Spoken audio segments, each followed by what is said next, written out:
Imagine, une nuit calme, sans vent, et soudain, un éclat traverse le ciel, pas une étoile filante, pas un avion, mais une lumière étrange, qui semble vous regarder. Depuis des siècles, les érudits parlent d'un moment, un instant unique, qui changera le destin de l'humanité, l'arrivée de l'imam Mahdi. Les signes, ils s'accumulent. Guerre qui s'intensifie, injustice qui dévore les peuples, phénomène céleste que la science ne peut expliquer. Et partout, dans les cœurs, cette sensation, comme si quelque chose d'immense approchait. Certains disent qu'un cri viendra du ciel, d'autres qu'une étoile brillera d'une lumière inconnue. Mais la vraie question, serez-vous prêts? Pas seulement à le voir, mais à le suivre. Le vent s'est arrêté. Les oiseaux ne chantent plus. L'air, lourd et épais, semble retenir son souffle. C'est comme si le monde, dans un instant invisible, avait suspendu son mouvement. Dans les rues, les pas résonnent à peine. Les visages sont fatigués, creusés par des nuits d'insomnie, par des journées où la lumière elle-même semble hésiter à briller. La ville dort, ou peut-être, elle fait semblant. Car sous cette façade de tranquillité, quelque chose se prépare.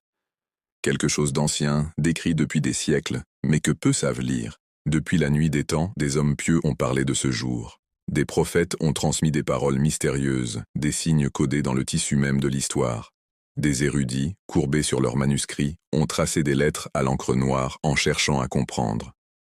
Des cœurs purs ont prié dans le silence, espérant vivre assez longtemps pour voir de leurs propres yeux ce qui devait venir. Et les puissants, eux, ont tremblé. Car ils savent qu'aucun trône n'est assez solide pour résister au vent de la justice.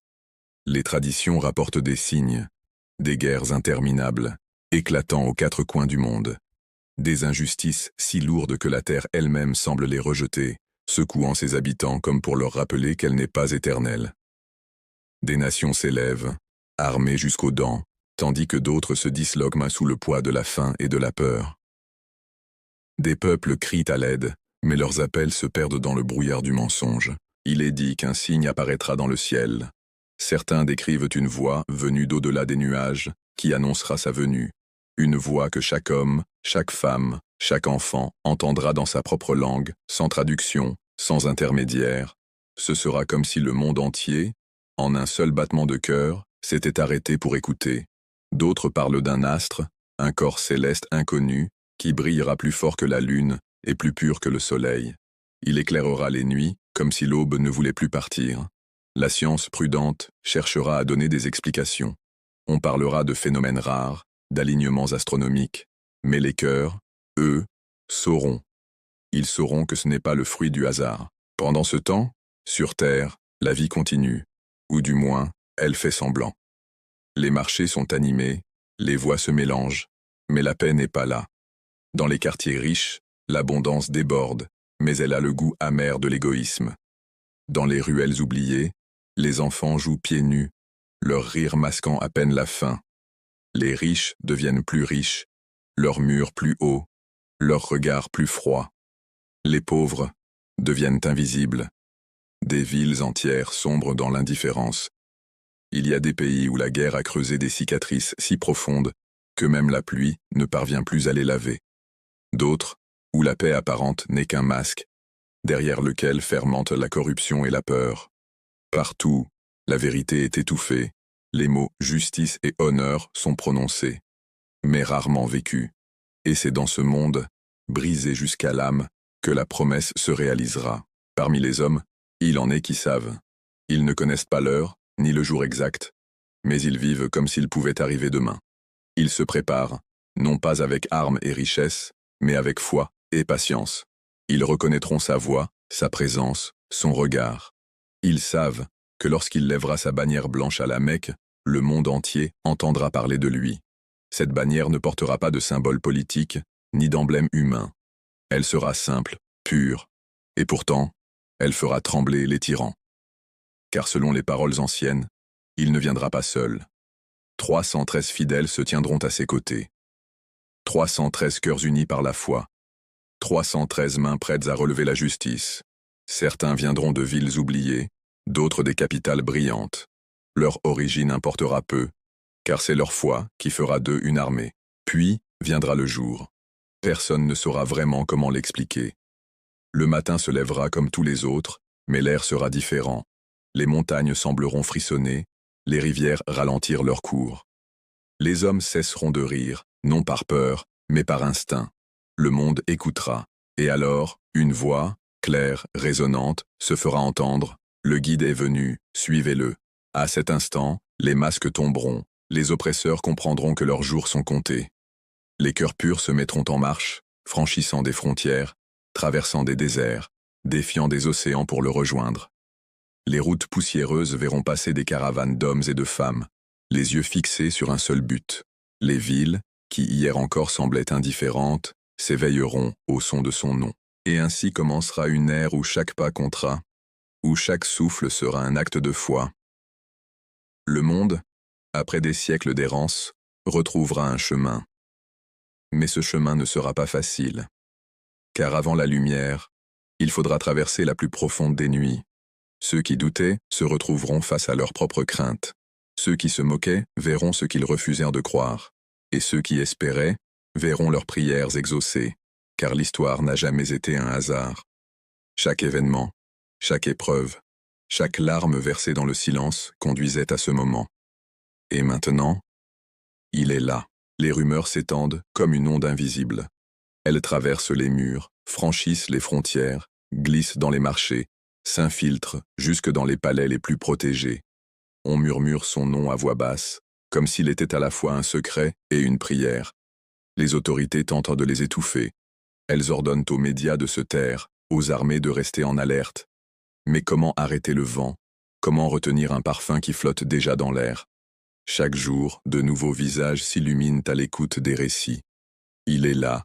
Il a levé sa bannière. Dans les ruelles de Damas, un vieil homme caresse son chapelet et verse des larmes silencieuses.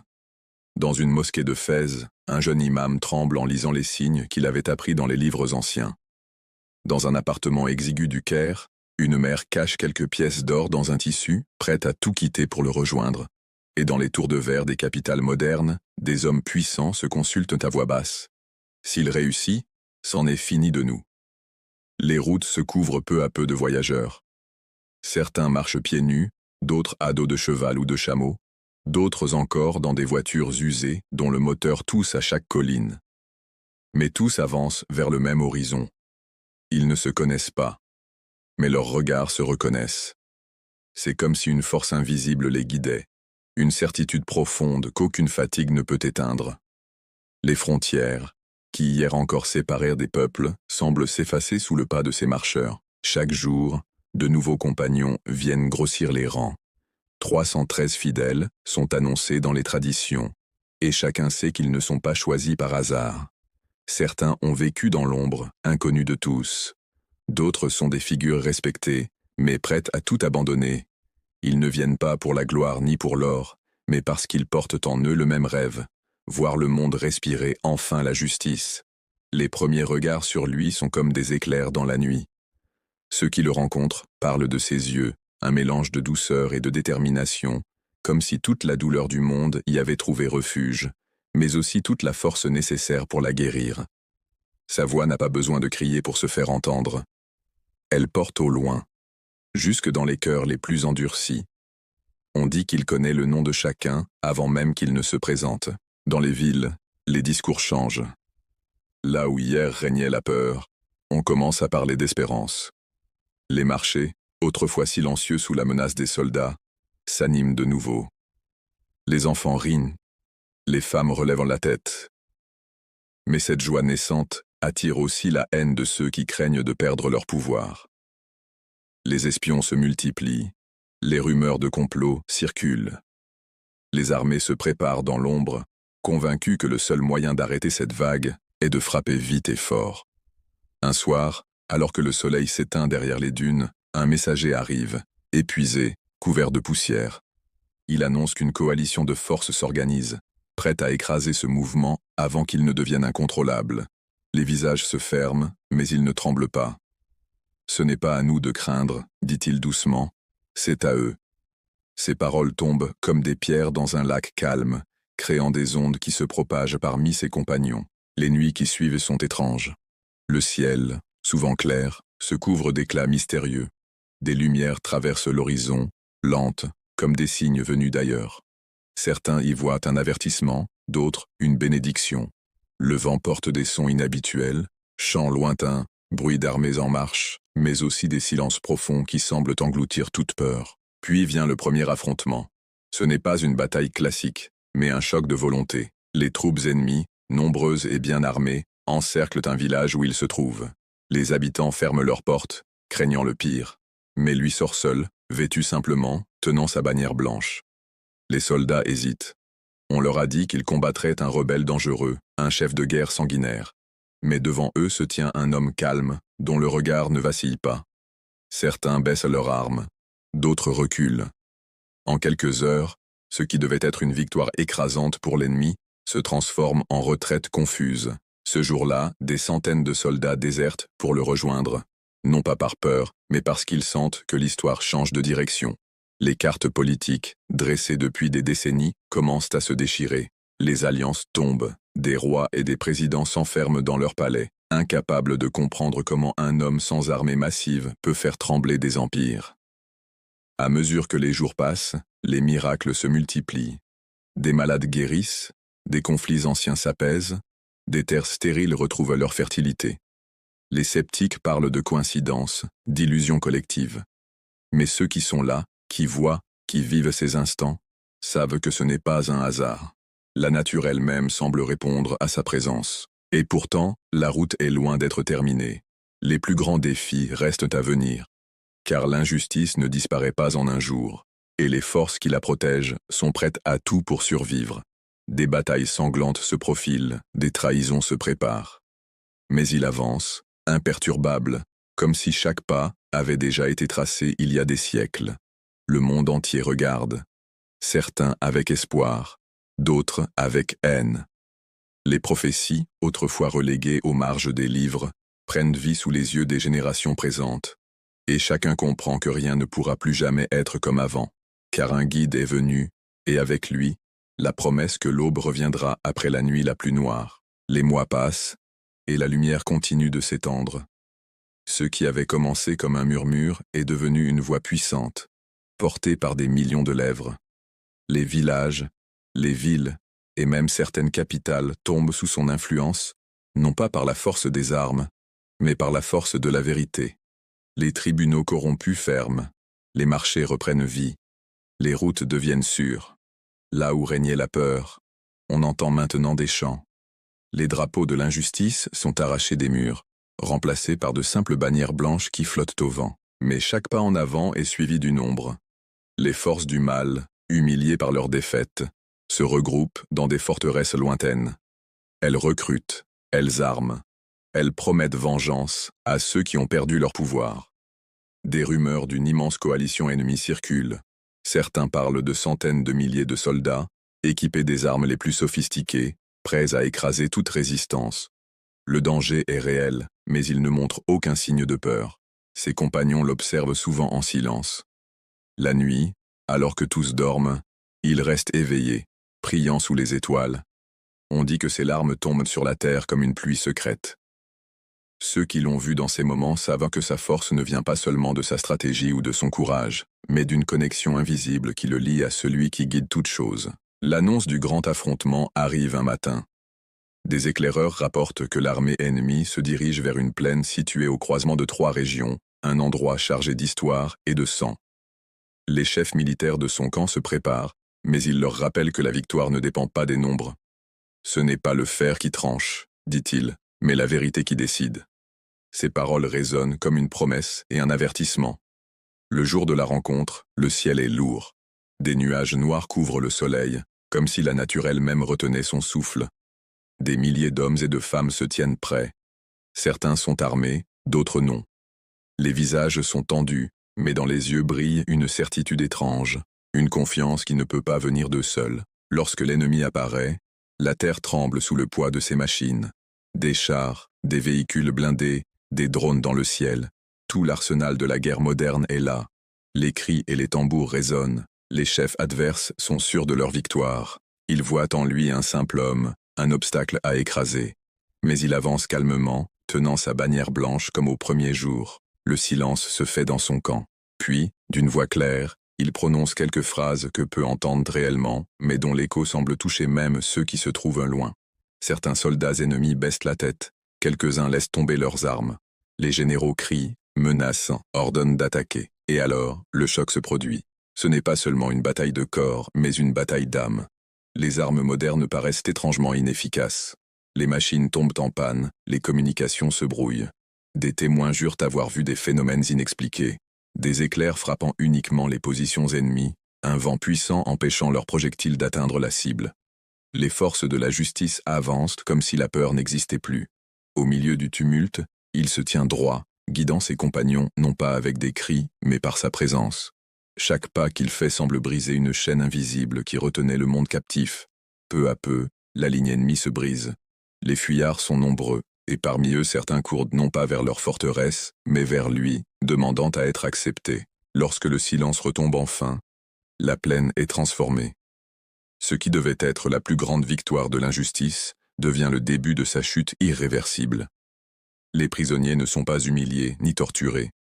Au contraire, on leur donne de l'eau, de la nourriture et une chance de se racheter. Ce geste, plus que la victoire militaire, frappe le monde entier. Les nouvelles se propagent à une vitesse incroyable.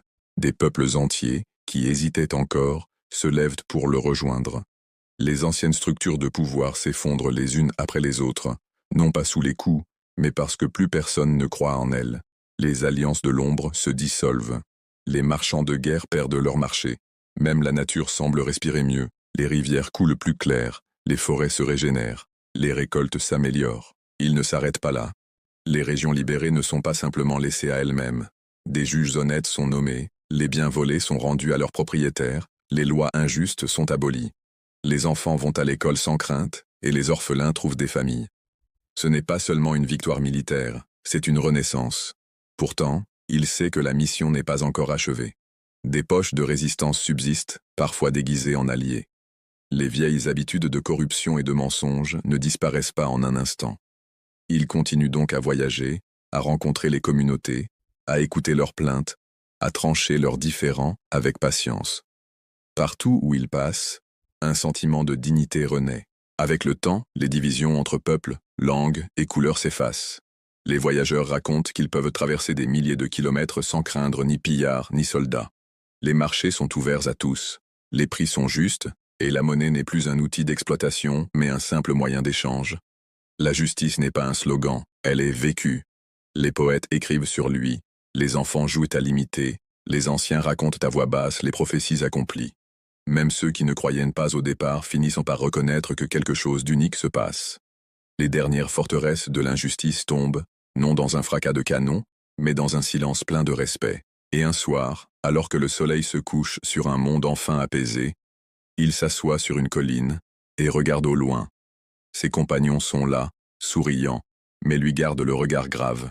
« La justice est rétablie, dit-il doucement. Mais souvenez-vous, elle ne survit que si chaque cœur la porte. » Ces mots deviennent une leçon transmise de génération en génération. Car il ne s'agissait pas seulement de vaincre un ennemi, mais de réapprendre à l'humanité comment vivre libre, digne et uni. Et tant que ce souvenir reste vivant, la nuit ne reviendra jamais comme avant. Les années qui suivent la grande victoire sont comme une saison nouvelle pour l'humanité. Les cicatrices laissées par des siècles d'oppression ne disparaissent pas du jour au lendemain, mais elles commencent à se refermer. Partout, on reconstruit non seulement les villes, mais aussi les âmes. Les murs de la peur tombent, remplacés par des ponts de confiance. Là où les routes étaient jonchées de ruines et de checkpoints, on trouve désormais des arbres fruitiers et des marchés ouverts à tous. Les enfants grandissent sans connaître le bruit des bombardements, ni la vue des soldats armés au coin de rue.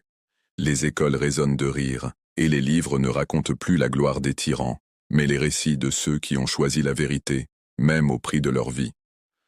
Les enseignants, autrefois contraints de répéter des mensonges officiels, peuvent enfin parler librement, enseignant non seulement les sciences et les arts, mais aussi la justice, la compassion et la responsabilité. Il ne s'agit pas simplement de rétablir ce qui a été perdu, mais de créer quelque chose de plus grand que ce qui avait jamais existé. Les peuples apprennent à coopérer au-delà des frontières et des différences. Les assemblées locales accueillent tous les citoyens, Les décisions sont prises en public, et toute loi doit être examinée non seulement pour son efficacité, mais aussi pour sa moralité. Lui, le guide de cette transformation, ne recherche ni palais, ni trône. Sa maison reste modeste, ouverte à quiconque souhaite entrer. Il continue à marcher parmi le peuple, parfois seul, parfois entouré de ses compagnons. On le voit écouter les plaintes d'un paysan comme on l'a vu négocier avec des chefs d'État. Sa présence ne suscite pas la crainte, mais un respect profond, comme si chacun sentait qu'il porte en lui une part de l'avenir de tous. Peu à peu, les pays qui s'étaient tenus à l'écart commencent à envoyer des délégations, non pas pour imposer leurs conditions, mais pour apprendre. Des rois, des présidents, des érudits viennent observer ce nouveau système, étonnés qu'il fonctionne sans police corrompue, sans armée d'occupation, sans exploitation. Ils repartent avec des idées et, parfois, avec la conviction de transformer leur propre nation. Les arts renaissent également. Les chants qui autrefois glorifièrent la guerre deviennent des hymnes à la paix. Les peintures représentent non plus la peur ou la domination, mais la beauté du monde restauré. Les poètes parlent de rivières claires, de champs fertiles, de visages éclairés par la sérénité retrouvée. Les artisans créent des objets qui ne servent pas seulement à l'usage, mais à rappeler la dignité humaine. Pourtant, il sait que la nature humaine n'est jamais à l'abri de la chute. Même dans ce climat de justice, certains cherchent encore à profiter des autres, à semer la division. Mais désormais, ces tentatives ne trouvent pas d'écho. Les communautés elles-mêmes interviennent, réprimant l'injustice dès sa naissance. La justice n'est plus imposée d'en haut, elle vit dans le cœur de chacun. Avec le temps, les générations qui ont connu la guerre disparaissent, remplacées par des enfants qui ne comprennent la souffrance que par les récits des anciens. Certains se demandent comment un monde si sombre a pu exister, et c'est alors que les histoires prennent toute leur importance. Les anciens racontent non seulement les batailles et les miracles, mais aussi les doutes, les sacrifices et les choix difficiles qui ont mené à cette aube nouvelle. Il encourage cette transmission. Souvenez-vous toujours, dit-il, que le mal ne revient pas d'un seul coup. Il se glisse par la porte de l'oubli. Ces paroles sont gravées sur des pierres dans chaque ville, non comme une menace, mais comme un rappel. Sa sagesse attire même ceux qui n'avaient aucun lien avec son mouvement initial. Des savants de toute croyance viennent discuter avec lui, partager leurs recherches et leurs visions. Les débats sont vifs, mais toujours respectueux. La vérité n'est pas imposée, elle est recherchée ensemble. Le climat du monde change aussi. Sans la course effrénée à la guerre, les ressources sont utilisées pour restaurer la terre. Des campagnes de reboisement couvrent les collines, les animaux reviennent dans les vallées, et les mers commencent à se purifier. Des espèces que l'on croyait perdues sont redécouvertes. Les villes, autrefois grises et polluées, s'ornent de jardins, de fontaines, de places où les familles se rassemblent. Un soir, lors d'une grande assemblée, il annonce que le temps est venu de passer d'un gouvernement guidé par lui à un gouvernement porté par le peuple lui-même. Ce n'est pas une abdication, mais une graduation. Il a enseigné, protégé, ouvert la voie. Désormais, chacun doit marcher de lui-même. L'annonce suscite à la fois de la fierté et de la crainte. Certains craignent de perdre ce guide unique, mais il leur rappelle que son rôle n'a jamais été de remplacer leur conscience, mais de la réveiller. Les dernières années de sa mission sont marquées par des voyages plus lointains. Il visite des communautés isolées, soigne les divisions anciennes et laisse partout des structures solides. Il ne s'entoure pas de luxe, mais ses pas sont suivis par des foules reconnaissantes. On dit que même les animaux semblent apaisés en sa présence. Puis, un jour, sans que personne ne l'attende, il disparaît de la scène publique. Il n'y a pas de grand discours d'adieu, pas de cérémonie. Certains disent qu'il est parti dans un lieu secret, d'autres qu'il a simplement repris le chemin du désert. Quoi qu'il en soit, ses enseignements restent, et son absence ne provoque pas le chaos que ses ennemis espéraient. Au contraire, le monde continue sur la voie qu'il a tracée. Les générations futures se rappellent de lui non comme d'un conquérant, mais comme d'un restaurateur. On raconte aux enfants comment il a transformé la peur en courage, la haine en pardon, la division en unité. On leur apprend que ce pouvoir n'était pas magique, mais qu'il venait d'une volonté inébranlable de rester fidèle à la vérité, quoi qu'il en coûte. Ainsi, le monde qu'il a laissé n'est pas parfait, mais il possède un ancrage solide. Les peuples savent que la justice est fragile, qu'elle demande une vigilance constante. Ils se souviennent qu'un seul cœur éveillé peut changer le destin de millions d'âmes. Et dans les soirs calmes, lorsque le vent passe sur les plaines, certains disent entendre comme un écho lointain la voix de celui qui un jour a dit, avec une certitude tranquille, que la lumière triompherait toujours de l'ombre. La nuit tombait lentement sur une ville qui semblait retenir son souffle. Les rues étaient vides, comme si chaque âme avait choisi de se cacher. Les rares passants marchaient vite, leurs regards fuyants, comme s'ils craignaient que l'obscurité les avale. Au loin, un muezzin appelait à la prière, sa voix tremblant légèrement, comme chargée d'un pressentiment. Dans une petite maison aux murs blanchis par le temps, un vieillard récitait des versets, ses mains tremblant sur les pages jaunies d'un vieux manuscrit. À ses côtés, une jeune femme versait du thé dans de petites tasses. Ses yeux, pourtant, ne quittèrent pas la fenêtre. « Ils disent qu'il est proche, » murmura-t-elle. « Pas proche, déjà là, » répondit le vieillard d'une voix grave. Les rumeurs s'étaient répandues comme le vent. Des signes, partout. Une étoile étrange dans le ciel, qui semblait rester immobile pendant des nuits entières. Une rivière qui, soudain, avait changé de couleur, comme si elle reflétait un autre monde. Des voix entendues dans les rêves, appelant chacun par son nom. Au cœur de Damas, dans un quartier oublié, un groupe d'hommes se réunissait en silence. Leurs visages étaient partiellement couverts, leurs paroles basses mais déterminées. « Il est temps de choisir », dit l'un d'eux. « Et si nous nous trompions » répondit un autre. Le plus âgé leva la main. « Non, les prophéties ne mentent pas. Les signes sont clairs. » Pendant ce temps, au bord du désert, un cavalier solitaire avançait. Le vent soulevait la poussière derrière lui, traçant une ligne droite comme une signature dans le sable.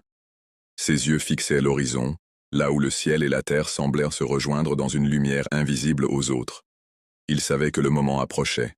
Dans les marchés, les discussions avaient changé. On ne parlait plus de commerce ou de récolte. On parlait de vision. Une femme racontait avoir vu un homme dans ses rêves, vêtu de blanc, qui lui tendait un livre qu'elle ne pouvait pas ouvrir. Un vieil imam affirmait que la nuit dernière, la lune avait parlé, pas avec des mots, mais avec une lumière qui formait des lettres dans le ciel. Et pourtant, tout n'était pas calme. Dans des palais fortifiés, loin des prières et des rêves, les puissants se rassemblaient aussi. Leur peur n'était pas celle des faibles, c'était la peur de perdre ce qu'ils avaient volé. « Si c'est vraiment lui, nous sommes finis, » dit l'un. « Alors faisons en sorte que celui n'arrive jamais, » répondit un autre. Les préparatifs commencèrent dans l'ombre. Des alliances se formaient, des trahisons se préparaient. Dans les rues, des inconnus observaient, écoutaient, rapportaient. Le monde entier semblait se transformer en un immense échiquier, et chaque pièce se mettait en place pour la partie finale. Une nuit, dans un petit village au pied des montagnes, un enfant sortit de sa maison. Il avait entendu un murmure, pas un bruit du vent, mais un nom. Son propre nom. Il suivit la voix jusqu'au sommet d'une colline. Là, il vit au loin une silhouette. Pas assez proche pour la distinguer clairement, mais assez pour sentir que c'était quelqu'un qu'il connaissait depuis toujours, sans jamais l'avoir vu. L'enfant tomba à genoux, incapable de détourner les yeux. La silhouette leva simplement la main et disparut. Les jours suivants, les signes se multiplièrent. Une pluie qui ne mouillait pas les vêtements. Des oiseaux qui volaient en cercle parfait au-dessus de certaines maisons. Des rêves partagés par des personnes qui ne se connaissaient pas. Et toujours, ce sentiment dans l'air. Quelque chose arrive, mais plus les signes s'intensifiaient, plus l'ombre réagissait. Les fausses nouvelles se répandaient. Des imposteurs apparaissaient, proclamant être celui que tous attendaient. Des foules étaient divisées, des amitiés brisées, car l'ombre savait, si elle ne pouvait pas empêcher la lumière de venir, elle pouvait au moins aveugler les hommes avant qu'elle n'arrive. Dans le désert, le cavalier solitaire atteignit enfin un ancien sanctuaire. Ses pierres étaient couvertes d'inscriptions oubliées, mais il les lisait comme si elles venaient d'être écrites. Il s'agenouilla, posa la main sur le sol et murmura « Bientôt ». Et quelque part, dans une pièce obscure, un vieillard que personne n'avait vu depuis des décennies ouvrit enfin les yeux. Le vent hurlait sur les toits comme s'il portait un avertissement oublié depuis des siècles. Les nuages, lourds et épais, masquaient la lune comme un voile de deuil. Les ruelles étaient plongées dans une obscurité où même les chats n'osaient plus chasser. Les lampes à huile vacillaient, projetant des ombres difformes qui semblaient se mouvoir seules. L'air avait une odeur étrange, un mélange de poussière, de métal et de pluie qui n'arrivait jamais. Dans une pièce étroite, éclairée seulement par la flamme hésitante d'une bougie, 3 hommes discutaient à voix basse. Les murs étaient nus, à l'exception d'un vieux tapis suspendu pour dissimuler une fissure béante. « Nous n'avons plus le temps », dit le plus jeune, les mains tremblant autour de sa tasse de thé à moitié vide. « Je sais », répondit le plus âgé, la voix grave, marquée par des années de veille. « Mais nous devons être certains que c'est bien lui. » Le troisième, resté silencieux jusqu'ici, leva enfin les yeux. Ses pupilles semblaient refléter quelque chose que les autres ne voyaient pas. « C'est lui, » dit-il lentement. « Je l'ai vu, pas dans ce monde, mais ailleurs. » Un silence lourd s'installa. Les flammes de la bougie vacillèrent comme si elles avaient entendu ces mots. Pendant ce temps, à plusieurs kilomètres, une caravane avançait dans un désert sans fin. Les chameaux soufflaient lourdement. Leur pas lent mais constant brisait le silence. La nuit y était glaciale, et chaque inspiration se transformait en un nuage de vapeur. Parmi eux, une silhouette vêtue de noir observait l'horizon. Ses yeux, sombres et calmes, scrutaient quelque chose que personne d'autre ne semblait percevoir. Ses lèvres murmuraient des paroles inaudibles, comme une prière ancienne que le vent emportait. Un enfant de la caravane le regardait en cachette, fasciné par la sérénité étrange de cet homme. Les villes vivaient dans une tension qui se sentait jusque dans les marchés. Les vendeurs, jadis bruyants, se contentaient désormais de murmurer. Les marchandises restaient couvertes, comme si même les fruits et les tissus devaient se cacher de ce qui venait.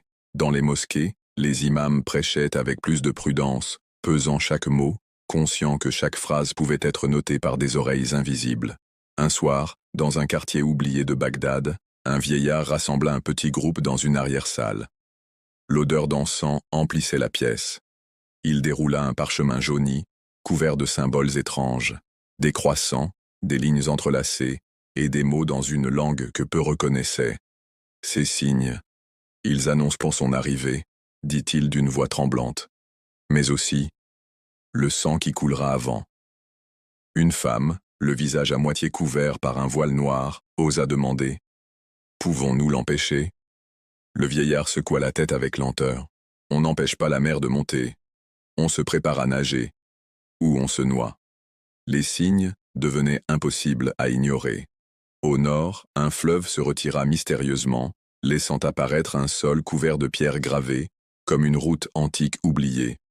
À l'ouest, des étoiles semblaient se déplacer, formant des constellations inconnues des astronomes. Dans plusieurs régions, des enfants naissaient avec la même marque étrange sur le poignet, une cicatrice pâle en forme de croissant inversé. Et l'ombre, elle, ne restait pas immobile. Les puissants, inquiets de perdre leur trône, envoyaient des émissaires dans chaque ville pour trouver celui que tous attendaient. Mais leur but n'était pas de l'honorer, ils voulaient l'éteindre avant qu'il ne parle. Des espions se glissaient dans les mosquées, écoutant les sermons, notant les noms de ceux qui parlaient trop.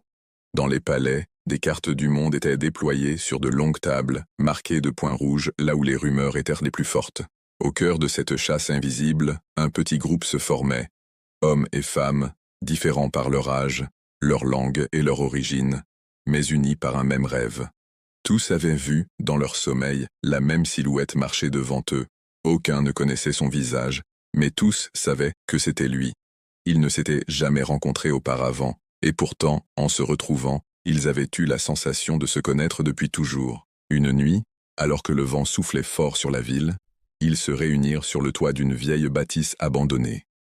Les tuiles craquaient sous leurs pas, et la lune, à moitié cachée, projetait une lumière pâle sur leurs visages.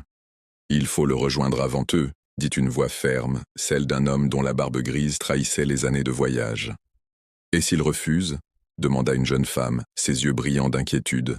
« Alors nous marcherons seuls, mais au moins nous aurons essayé. » À des milliers de kilomètres, dans une grotte isolée au cœur des montagnes, un homme priait en silence. Devant lui, un feu vacillant illuminait les parois, révélant des dessins anciens, un cavalier, un croissant et une étoile qui tombait du ciel. Le bruit du vent à l'entrée de la grotte ressemblait à un murmure. Il ouvrit les yeux comme s'il venait d'entendre un appel lointain. Il prit son manteau, éteignit le feu et sortit dans la nuit glaciale. Les routes étaient déjà pleines de voyageurs. Certains fuyaient, d'autres cherchaient. Des caravanes se croisaient, échangeant des rumeurs plus étranges les unes que les autres. Un marchand jurait avoir vu un cavalier traverser un lac à pied. Un pêcheur racontait qu'un homme lui avait parlé dans une langue qu'il ne connaissait pas, mais qu'il avait pourtant comprise. Et partout, cette phrase revenait. Il est proche. Les jours passèrent, et le ciel sembla changer. Chaque soir, à l'horizon, apparaissait une lumière douce, comme un lever de soleil inversé. Les plus âgés murmuraient que ce phénomène n'était pas nouveau, mais qu'il ne s'était pas produit depuis plusieurs siècles. La tension atteignit son apogée lorsqu'une nuit, des éclairs traversèrent le ciel sans qu'aucun tonnerre ne suive. Les habitants sortirent de chez eux, silencieux, les yeux levés vers les nuages. Et là, certains jurèrent avoir vu une silhouette marcher, non pas sur la terre mais dans le ciel, ses pas laissant derrière elle une lueur pâle. Ce fut cette nuit-là que les deux forces se mirent en mouvement. D'un côté, ceux qui avaient attendu, prié et préparé leur cœur. De l'autre, ceux qui craignaient de perdre leur pouvoir et leur royaume. Et quelque part, entre les deux, l'homme que tout le monde attendait avançait, ses pas guidés par un destin plus ancien que le monde lui-même. La nuit était plus sombre que jamais. Même les étoiles semblaient en s'être éteintes, laissant un ciel d'encre où seule une lueur pâle persistait à l'horizon. Le vent s'était arrêté, comme si le monde retenait son souffle. Dans les ruelles désertes, on n'entendait que le grincement lointain d'une porte mal fixée. Au cœur d'une maison délabrée, un petit groupe attendait. Leurs visages étaient tendus, marqués par la fatigue et l'angoisse. L'un d'eux, un jeune homme aux yeux clairs, observait la porte fermée. « Tu crois qu'il viendra » demanda-t-il à voix basse. La femme assise près de lui répondit sans détour. « Il est déjà en route. » Et si nous nous trompons? Alors tout aura été en vain. Dans le désert, à plusieurs lieues de là, une silhouette avançait seule. Ses pas étaient réguliers, ses mains vides. Pourtant, chaque mouvement semblait porté par une force invisible. Le sable se soulevait à son passage, non pas comme poussé par le vent, mais comme s'il s'inclinait devant lui. Ses yeux fixaient un point au loin, un point que personne d'autre ne voyait. Les villes, entre-temps, bouillaient de rumeurs. Des foules se massaient dans les places publiques, attendant un signe, un mot, une apparition. Les puissants, eux, mobilisaient leurs gardes. Les portes des palais se fermaient, les ordres circulaient, trouver l'homme, éliminer la menace. Mais certains soldats, en secret, murmuraient qu'ils ne lèveraient pas l'épée contre lui. La tension éclata une nuit où une lumière étrange embrasa le ciel. Ce n'était pas l'aube, mais quelque chose de plus intense, plus pur, comme si un fragment de soleil était tombé sur la terre. Les cris retentirent, d'abord de peur, puis de stupeur. Dans cette clarté surnaturelle, une silhouette se dessinait, avançant lentement au milieu de la poussière. Le petit groupe, celui qui l'attendait depuis des mois, sut que c'était lui. Ils se levèrent en hâte, mais une voix les retint. C'était le vieillard qui les guidait depuis le début. Ne courez pas vers lui, laissez-le venir à vous. C'est ainsi que cela doit se faire. Et il vint. Il traversa les rues silencieuses, les regards suspendus à ses pas. Personne n'osait parler. Les enfants sortaient de derrière les murs, les femmes observaient depuis les toits. Même les chiens errants restaient immobiles. Quand il arriva devant le groupe, il les fixa un à un, comme s'il les connaissait depuis toujours. Il parla enfin. Sa voix n'était pas forte, mais chaque mot semblait graver une marque invisible dans l'air. Ce que vous attendez n'est pas moi, mais ce qui vient après moi. Un murmure parcourut la foule. Certains se mirent à pleurer, d'autres tombèrent à genoux. Les signes sont là, continua-t-il, mais le plus grand signe est dans vos cœurs. Si vous ne changez pas, le monde ne changera pas. Pendant qu'il parlait, un grondement lointain se fit entendre. La terre vibra, doucement d'abord, puis plus fort. Au loin, une ligne de poussière se soulevait. Les cavaliers des puissants arrivaient. Leur armure brillait sous la lumière étrange, et leurs lances scintillaient comme des éclairs. Le vieillard s'approcha de lui. « Ils ne te laisseront pas partir. » L'homme sourit légèrement. « Je ne suis pas venu pour partir. » Les cavaliers encerclèrent la place. Un silence absolu tomba, plus lourd que la peur. Le chef des soldats s'avança. « Tu es recherché, tu es une menace pour l'ordre établi. »« L'ordre établi est déjà mort, » répondit l'homme calmement. Sans donner d'ordre, les soldats restèrent immobiles. Certains baissèrent les yeux, incapables de soutenir son regard. Alors, un par un, ils posèrent leurs armes au sol. Le chef, seul debout avec sa lance, hésita longuement, puis la laissa tomber dans la poussière. Le ciel, soudain, s'ouvrit. Une pluie fine commença à tomber, douce et chaude, comme si chaque goutte portait une bénédiction. Les visages se levèrent, et pour la première fois depuis des années, les gens sourirent. Mais lui, il ne souriait pas. Ses yeux étaient affixés vers l'horizon, là où des nuages noirs montaient rapidement. « Ce n'est que le début », murmura-t-il. Puis il tourna le dos à la ville et marcha vers la tempête. La foule voulut le suivre, mais une bourrasque soudaine les arrêta. Quand le vent retomba, il n'était plus là. Il avait disparu, mais son passage avait laissé une empreinte. Les cœurs étaient différents, et les chaînes invisibles qui retenaient les hommes semblaient plus légères. Pourtant, dans l'air, une promesse flottait encore, celle d'un retour, au moment où le monde en aurait le plus besoin. Et au loin, dans le grondement de l'orage, certains jurèrent entendre sa voix. « Je reviendrai quand l'ombre sera complète. »